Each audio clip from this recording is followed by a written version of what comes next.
बझरचा programme केलेला आहे।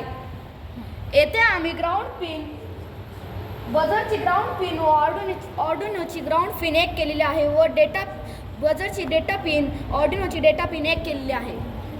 आपण इथे बझरची पिन कोणत्या ऑर्डिनोच्या डिजिटल पिनला कनेक्ट केली आहे ते इथे डिक्लेअर केलेलं आहे। बझरमधून आउटपुट पिन चालू केलेली आहे। तर येथे आपण लूपमध्ये ते एकच पिन हाय वरती आणि एकच पिन लूप वरती सतत चालू होणार आणि बंद होणार। येथे आम्ही तो प्रोग्राम केलेला आहे, तो आउटपुट दिलेला आहे। इथे बझर एक सेकंदासाठी चालू होतो आणि 1 सेकंदासाठी बंद होतो।